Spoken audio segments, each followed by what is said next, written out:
Good morning, or good afternoon, whatever part of the day you happen to be watching it. This is Issues That Matter, and it's March 25th edition. And today we're going to be speaking about an issue that continues to grow on a daily basis. And the issue is having to do with scams perpetrated against the population at large. But today we're going to be focusing on the scams perpetrated against seniors.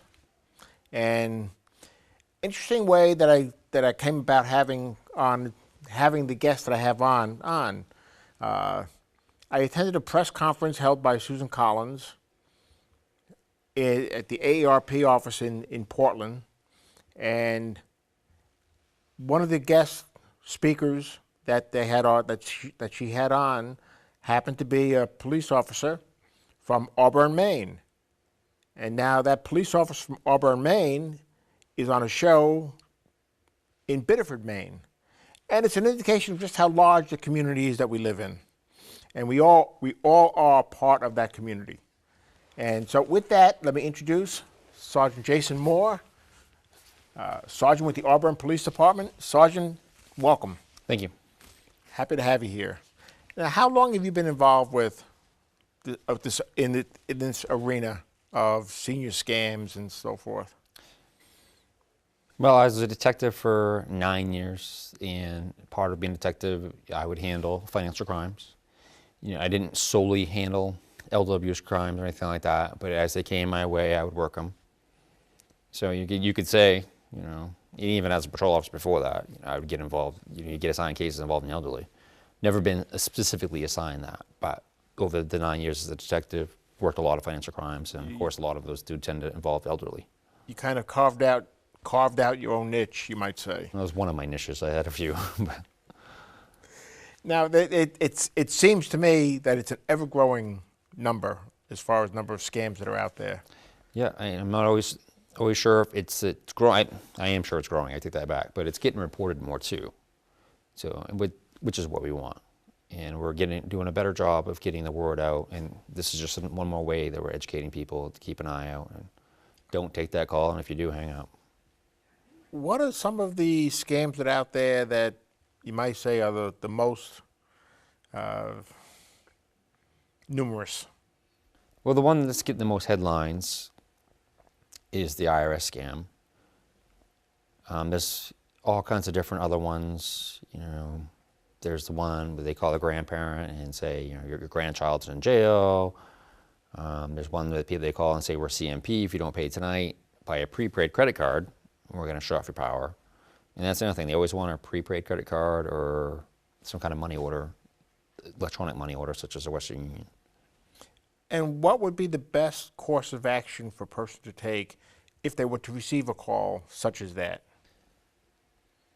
If you take the call, we encourage you not to take the call, but they use spoofing technology. So they'll spoof numbers. You'll see it. It looks like it's from the IRS or maybe a local number that you recognize, so you answer it. But once you realize it's not and they're pressuring you, you need to hang up. And I always say that, let's say the caller is pretending they're from the IRS, and emphasis on pretend. And they're pressuring you, saying you owe money, you're going to be arrested, whatnot. If it doesn't sound legit to you, even if it does, you can say, let me call you back, let me look into this. And if they're legitimate, they'll have no problem with that.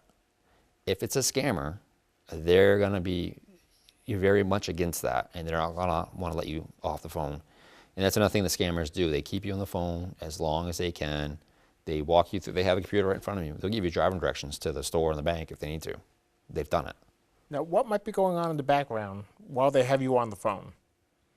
If there is something going on in the background. I mean, do they have a way of tapping into your phone line? No, but they make you stay on an open phone. I've heard many times. I went to testify at Washington, D.C. about the same topic last year, and a gentleman who was a victim was testifying how while he was going, they make him go to the store, get some prepaid credit cards, or the bank. They would say, keep your phone on in your pocket, and they would want to listen in. They didn't tap it, but they had an open line, so they can make sure he's doing what he's supposed to be doing. That's just one of the ways to keep the pressure on. That's incredible. That's great. A big tell, though, a very big tell, is almost always, and I've not heard any that didn't, but these, like the IRS scam, for instance, they always have a thick foreign accent. And they say they have names like with my case that I handled last year involving the IRS scam. The guy said his name was Agent Alex Rogers, and he had this long badge number, but he had a very thick, sounded like an Indian accent. Now, if I'm not mistaken, the IRS never calls a person. No, they'll mail you a letter, and then they'll direct you on how to get contact with them. They don't call and say, they don't call at the last minute and say you're due tomorrow, or we're going to come arrest you. That's something they certainly do not do. As when I was testified before the Senate last year, one of the senators did say, they kind of said shame on the IRS that you have such a bad reputation that people are falling for this because of your bad reputation. And that may be part of it, but a big part of it is they just put so much pressure and fear into the victim. An everyday citizen, never been in trouble, clean record, never had any dealings with the police, nothing bad, and you're told you're going to go to jail tomorrow if you don't pay today. Well, they're terrified and they want to do the right thing. And so they start off with that goal to do the right thing. But unfortunately, by the time they realize that they're being scammed, they've already given up some money. And with the case that I handled last year, during the process, my victim had lost connection on her phone. Like, go to Walmart, they don't have the best cell reception in there. So the phone call drops a couple times. So she gets a call, and the caller ID says it's from the Auburn Police Department. So she takes that call. And the guy on the phone says he's Lieutenant Green of the Auburn Police Department and accuses her of hanging up on the IRS and says that if you continue to do so, we're going to come arrest you. And he says he's been in contact with this Alex Rogers, this fake guy. So she says that, she tells him, she assures him, she's even more scared. She's in tears that she's going to be arrested. Assures him she hasn't been hanging up, just dropping her calls. So Lieutenant Green says he's going to call Agent Rogers and let him know that that's what's going on. So when she gets reconnected with Agent Rogers, she asked, did Lieutenant Green tell you what I said? And he says yes. So it just furthers her belief that somehow this is legitimate because they're in communication. In reality, it's probably three guys sitting in a cubicle sharing the same phone. Is there a way to avoid becoming a target for these Aside scammers? from not having a phone? No. I don't know where they get your numbers. They get probably from the same place that other telemarketers do. They get these lists of numbers that they probably buy. But then they just punch them in the computer, and a lot of them are robocalls. Some of them are live people, but the robocalls will just leave a message saying you need to call this number. And even on those messages, it's broken English. You can't always understand what they're saying. But so, like I said, I encouraged before, don't take the call, but it's not always easy. If you don't have caller ID, you don't know who it is. If you do have caller ID, they're spoofing a number, so, just be on guard, be suspicious. And like I said, if you're on that phone and it's not adding up, say, hey, let me call you back. Make up whatever excuse you need, or say, I'm not comfortable right now. I got to look into things. A scammer's not going to let you hang up. They can be very much against that, and they're going to threaten you. A legitimate person say it is the IRS, which again, it's not how they do business, but even if it was me calling you about something, and you want to call me back, I said, okay, come down and see me at the police department. That's fine. But a scammer is going to say, no way. What are some of the more recent twists, you might say, that you've seen? I haven't really heard of much because we have, fortunately, not had anybody else, to my knowledge, fall victim. I do have a concern that a lot of these don't go reported. The one I dealt with last year, the lady was just so embarrassed. I think if she didn't lose so much money, she may not have reported it. I think people who have maybe lost less money don't report it out of embarrassment. Now, you mentioned earlier when we were having a conversation in the green room that's not green. And why I keep on saying that, I don't know. Same reason why. But you mentioned there was a case that you were one of the first or the only example where you were able to get the money back. This is the same case I keep referring to, that IRS scam that I handled last March. My victim I referred to as Mrs. A. She had lost approximately $27,000, and it was a mixture. They'd have her go and get MoneyGrams. at Walmart preload onto a prepaid credit card or debit card, and then she would either fax or email. I think she emailed some the account numbers for those cards, and once the scammer has that card number, that's it. The money's theirs. And so they kept having her go back, and they'd go to Kmart and do Western Union, different Walmarts, and they had also had her go to a Bank of America branch to put some into a specific account. Well, with that is something I can work with. It's generally they're overseas, they're using computers and whatnot to make these phone calls and to withdraw the money. But if you're going to a branch here in the United States of America, well, there's something I can follow up on. So I followed up with Bank of America and was eventually able to stop the transaction and recover $11,000 of her dollars. And when I testified before the Senate, they let me know that I was one of the only people in law enforcement in this country to recover any money on an IRS scam. Now, are you aware of any other communities, other police departments having what I would call a fraud unit, a telephone fraud unit of some type? Not in Maine. No, No? we're just, we're a big geographic state, but low population. Our departments, we might think we have big police departments, but you go in other states and you'll see that we're fairly small still. We don't have the manpower to specialize that much. Like, I was saying, in my 9 years, I handled some elder crimes and financial crimes. But that's not the only thing I was handling. I mean, I'm handling everything because, I even had shoplifting cases I had to follow up on. Well, the thought crossed my mind, given that my mind is not a wide thing to cross, but the thought crossed my mind, do you think we might have become desensitized to speaking to people with, I'll say, a severe accent, because so much of the services that we get on routine items, when we call for service, we end up speaking to somebody in Bangladesh or India or. Yeah, I mean, if you're calling Dell customer support, you're probably going to get somebody not a thick accent as these guys, because I've dealt with them. I mean, yeah, they have a little bit of accent, but yeah, you're right. A lot of call centers, they do outsource it, and but for the most part, those companies, they do try to work on the accent because they want the customer to be able to have a conversation with this person. These scammers I dealt with, they have pretty thick accents. They're not so easy to understand, but I think you're absolutely right that's probably in the back of people's head. That's one of the things, because when I've called customer support, and so this could be part of that. And I'm sure a lot of people, upon hearing, they don't want to just discriminate off the bat, say, well, this person's got a foreign voice, they must be a criminal, which, I'm sure there's plenty of people employed by the IRS that have accents, but these are thick accents. Names like Alex Rogers doesn't really match the accent, so it makes you kind of wonder. Because generally, that's an Alex Rogers. You don't even think would have a thick foreign accent. It's not saying he can't.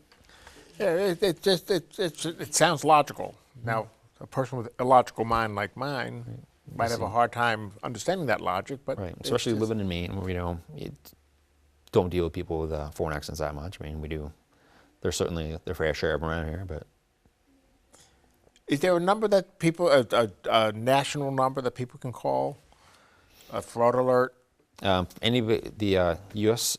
Senate Special Committee on Aging had set up a fraud hotline, and that was announced last month. That's the day we met with the AARP building with Senator Collins. And do you have it on your paper? Because I have it in my pocket otherwise. Well, it's supposed to be on screen, actually. Put the number on the screen. But I do have it. I have it. 1-855. 1-855-303-9470. Yep, and so I think anybody can, but it's designed for the elderly because it's set up by the Aging Committee. But if you're the victim of any kind of fraud, that's the number to call, and they'll send you in the right direction. So if it's the IRS scam, they know who to put you through. If it's a local home repair fraud, they can put you in touch with local authorities.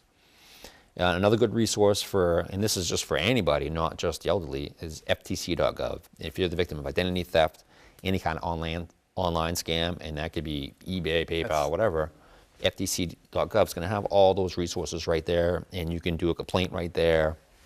You raise an excellent point.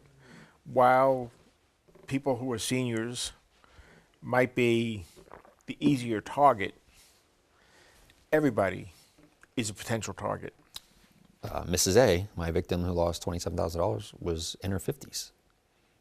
Not that senior, but, you know, the IRS call, she took it seriously. And she was scared. And the gentleman that was the victim who I testified alongside in D.C. last year, he has a PhD. Intelligent guy, at least book smart, right? But and that's part of the reason why he was there to testify, to show this can happen to anyone. They catch you at the right time, they put the pressure on. You know, this guy was a pastor at a local church, you know, well known in his community. The scammers, I don't know if they knew that, but they said, you know, we're going to arrest you and it's going to be in the papers. He doesn't want to be arrested, and he certainly doesn't want this to be in the paper. So that's got him scared. So he's initially complying. Now, you're obviously you're a police officer. Would it be considered routine for a police officer or for the police to call someone and say, if you don't do this, we're going to come and arrest you? No, I can't. No, we're not going to call. I've never been in a situation where I've called on behalf of another agency to say that if you don't pay money, we're going to arrest you. You know, I've called people and say, hey, you got a warrant for your arrest. You know, if you want to come turn yourself in, it's going to be a lot easier. I've done that. But no, that's definitely out of the norm. And the federal agents, they have generally arrest power and arresting arm. Other agencies, they handle that stuff themselves. I can't now. I'm dating myself, but you know, in my memory banks is a show called FBI. Ephraim Zimbalist Jr. was the FBI agent. I have a hard time picturing him saying, "If you don't do such and such, I'm going to come and arrest you."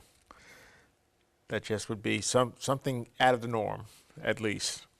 No, I mean, I've called people and told them if they don't make something right, they could potentially face charges, but completely different than what we're really talking about here. But yeah. No, it is out of the norm. What are some of the other scams that are out there that people might not be as mindful of? Well, like a couple I've mentioned recently, and this one generally targets businesses, but small businesses. We've had a couple in Auburn that have unfortunately fallen victim to this, and you know, one of them was a business owner. I would say, I'm not sure her age, and I don't want to get her wrong, but she's 50-ish.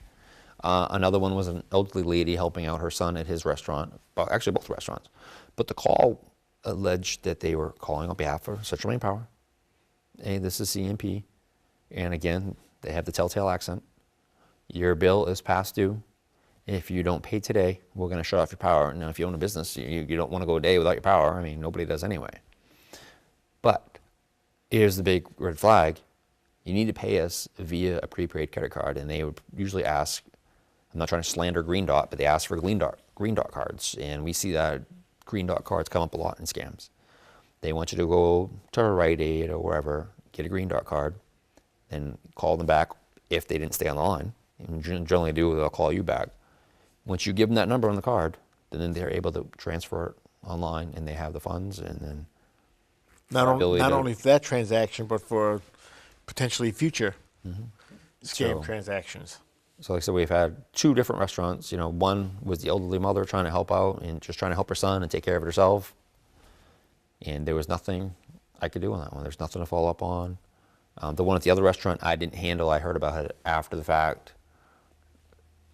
And those were a few $100s each. But they run, you know, my one with Mrs. A and the IRS scam. Initially, it was the scammer was having her buy her cards in $500 increments because they know what's going to set off a flag with a business. If you buy over $1,000 card or something, it's more likely to set up a flag. So they have you buy them like $4.99, $4.95, and sometimes $500 increments. But they'd have her go and buy 4, 5, 6 at a time. Then go to a different location, buy 4, 5, 6, different location, buy some more. And then either scan in those numbers and fax them to her or give them over the phone. And once they have that, it's theirs. Yep. But they got, you know, really greedy with this one, and they sent her to Bank of America. And they even had her not fax, but FedEx some money orders that she had gotten from, I believe these were from Western Union, overnight to a hotel in South Carolina.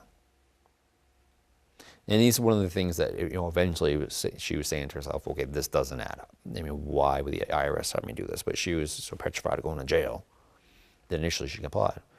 So, But a person who's receiving a phone call like that is not necessarily a person whose mind is clear, because now they're highly stressed already. yes, she was very, very stressed. And she had her 2 young grandchildren with her who she was babysitting. And, initially she tried telling the caller that she can't do these things because I'm babysitting. Of course, he says he doesn't care.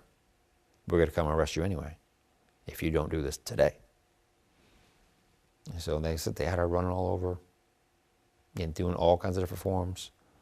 But, I never heard the outcome because the FedEx angle, and she did some research on her own. Once she had really realized that this was a fraud and come to the police department, she started doing some follow-up on her own.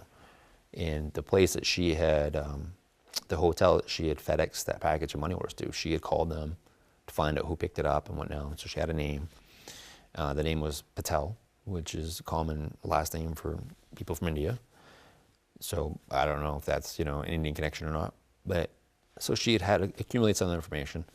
But I referred that on to the Treasury Department. They have their own arm that investigates IRS scams as well. And so they were going to follow up, because certainly I can't drive down to South Carolina and follow up on it. So there was a human down there that they were going to follow up on and potentially arrest, who exists in the United States. Bank of America deposit happened in the United States, so I was able to follow up on that. As I told you in the green room, Bank of America made it very, very challenging on me. I took a lot of call transfers and different numbers to call, and I'd be surprised if I didn't speak to less than 10 people trying to get the person I needed to speak to help me stop this and investigate this. Fortunately, it did work out. I mean, I was very, very persistent, and it paid off.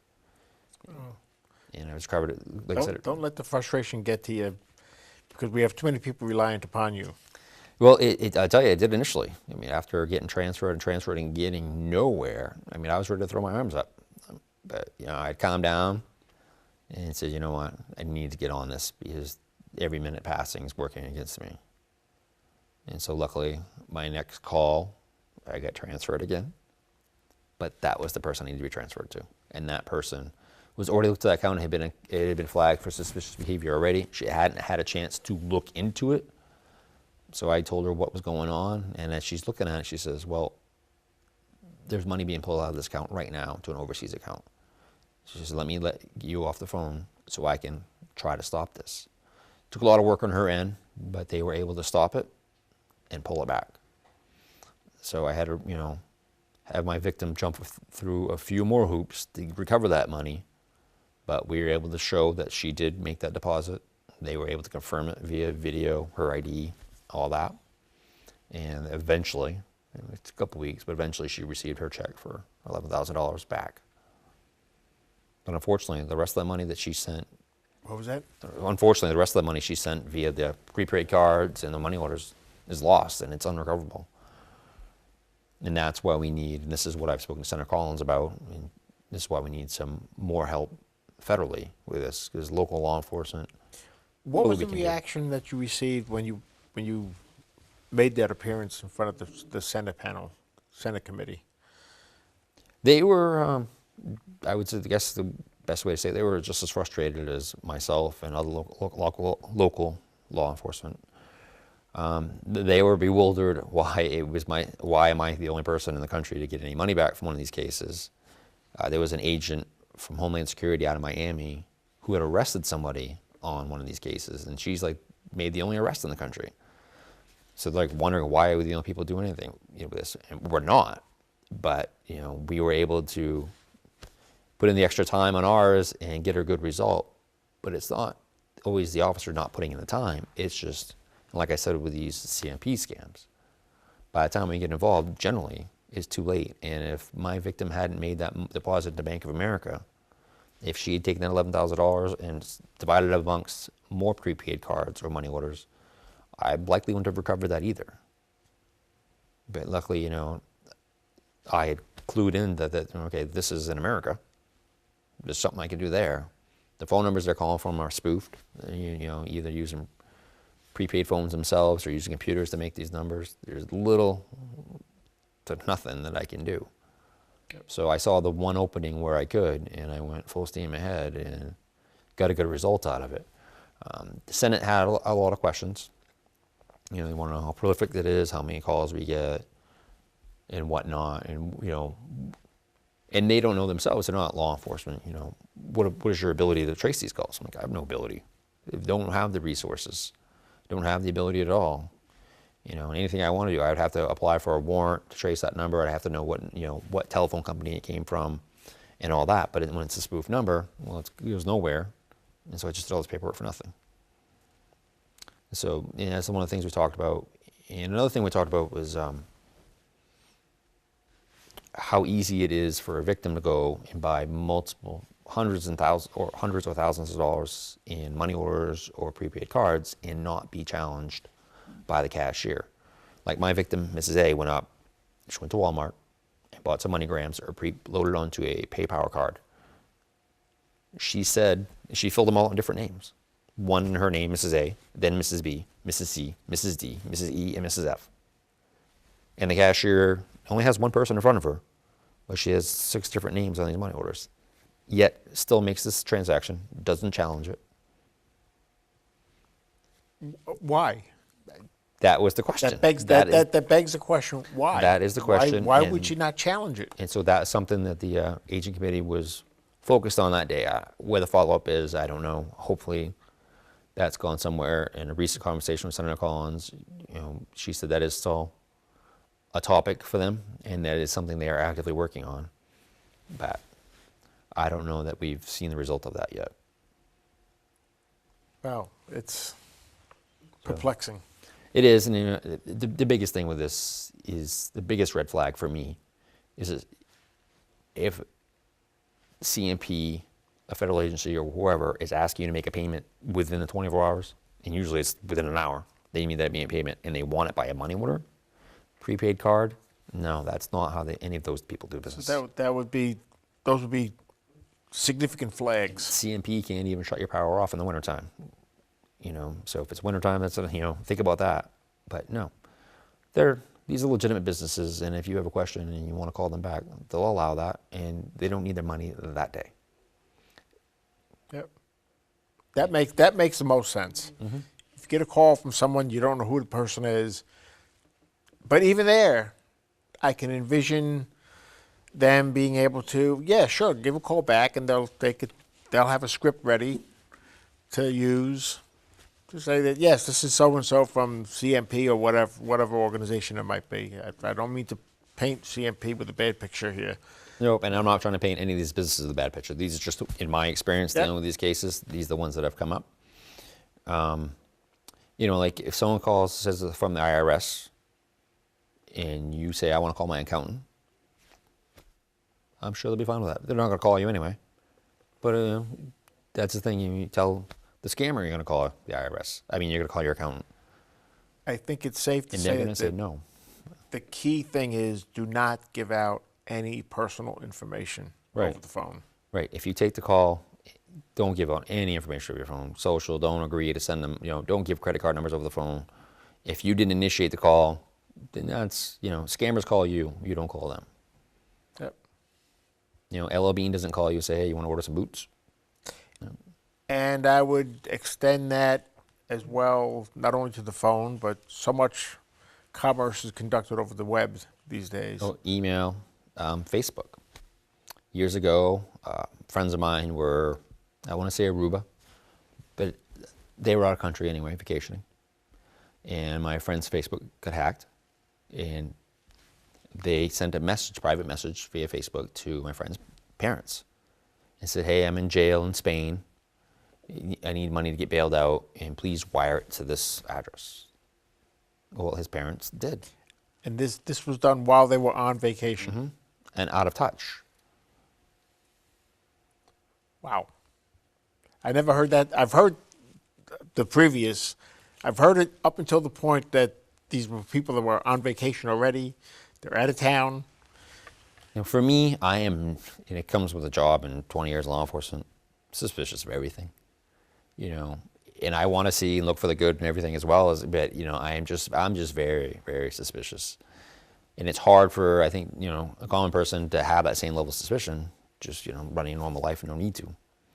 But anything that's coming to you via phone or internet, be suspicious. If it doesn't add up initially, then take a step back and think about it.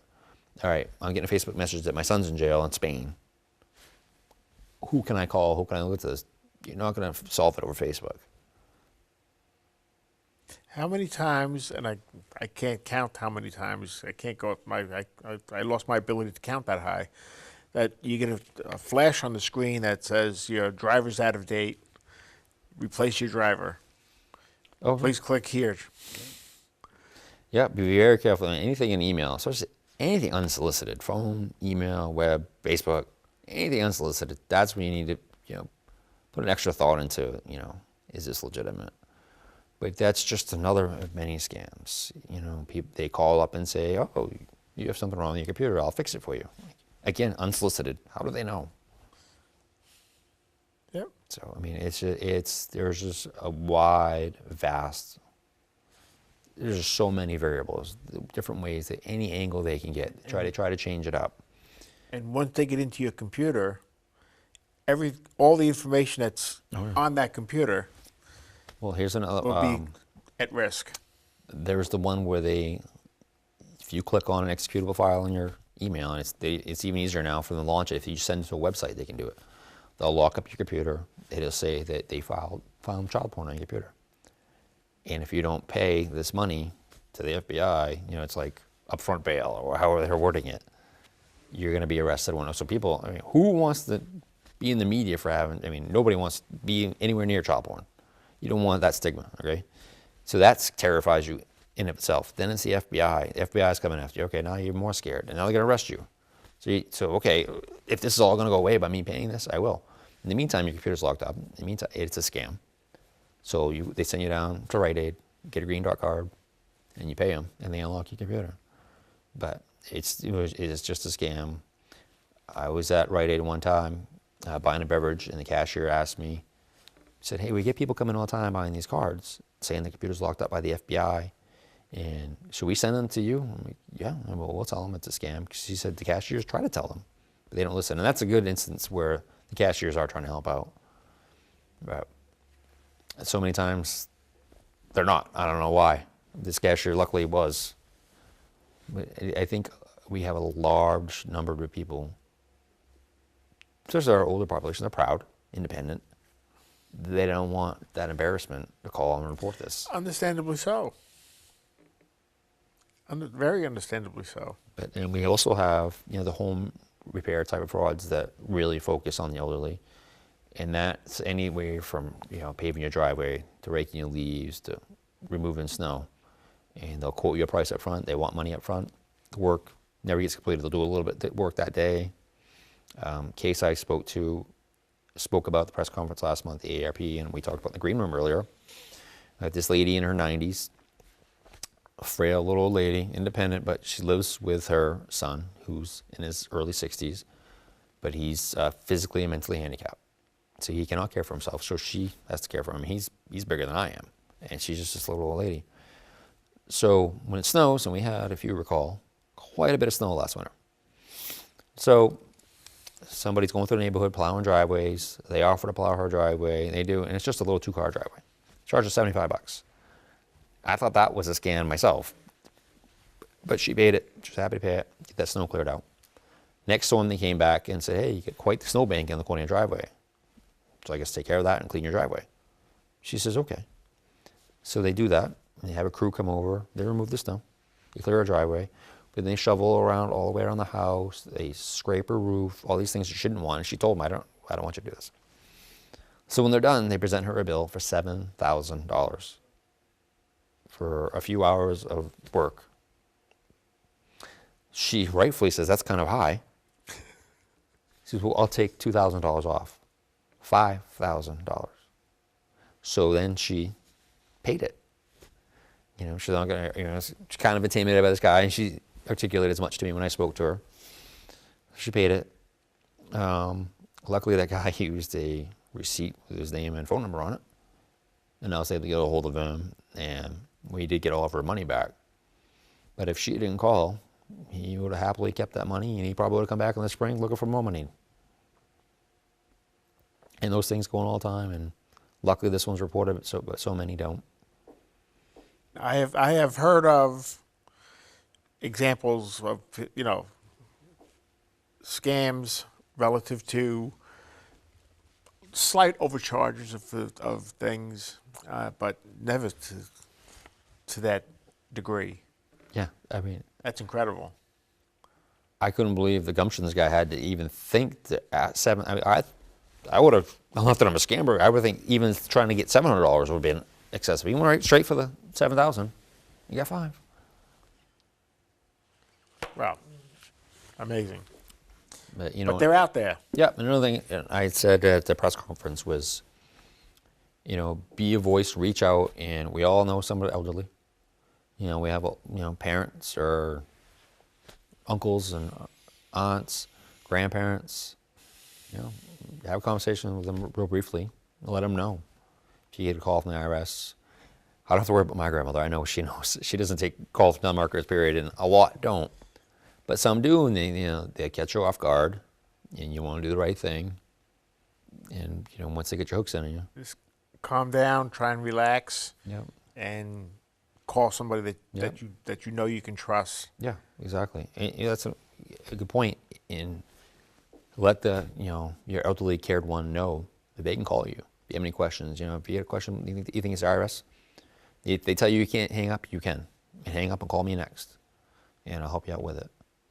But that's, again, a big red flag is these scammers are not going to want to let you hang up. If it sounds like a scam, if it feels like a scam, if it smells like a scam, chances are it's a scam. Yep. And so if someone's calling you, threatening you with jail or any kind of punitive damage and it has to be resolved that day, and if you feel scared, then there might be something to be worried about. You might look into it, And the downside of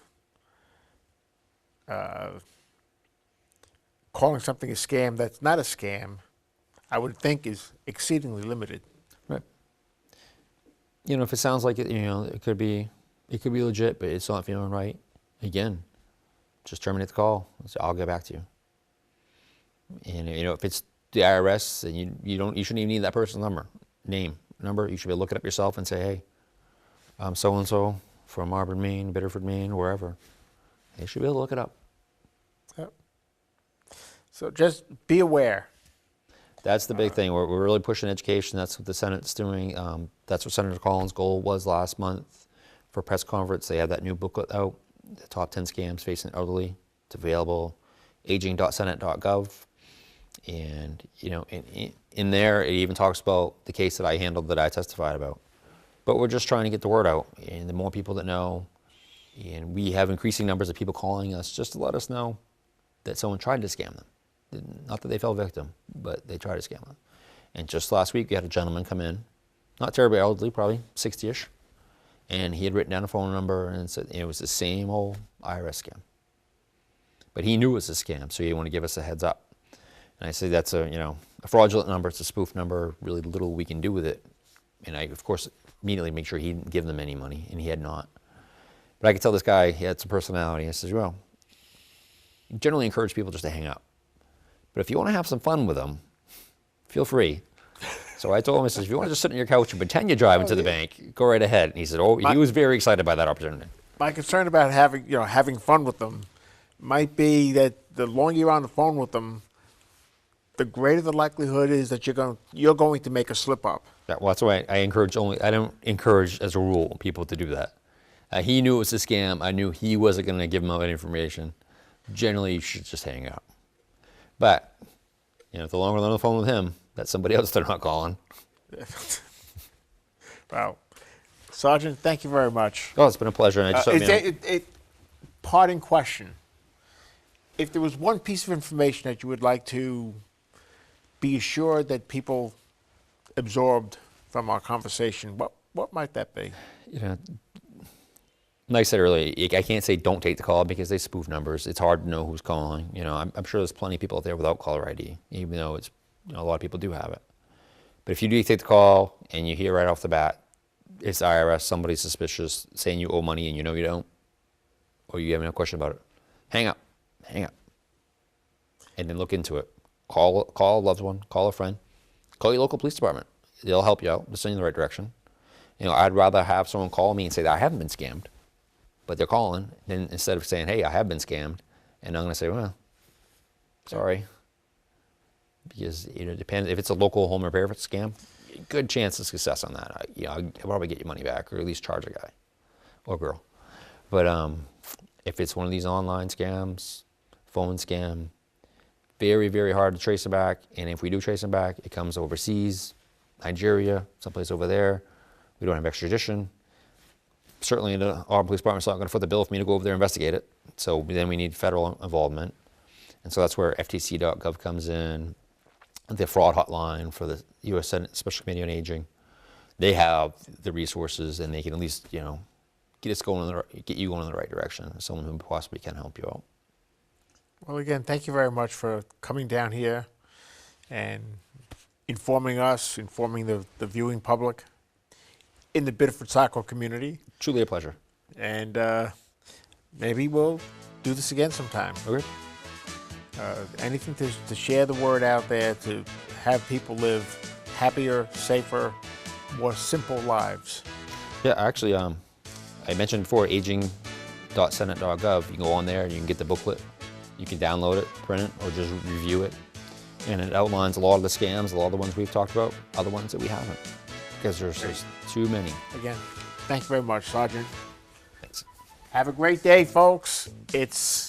I don't know what in the studio, which has no windows, which for some reason they never build studios with windows. I'm going to have to speak to the producer about that. Well, if there was a window over there, I'd probably look out the window instead of you, so maybe that's why. Easily distracted. But enjoy the day. Simplify your lives. Take advantage of the opportunities that are for enjoyment right in your own neighborhood.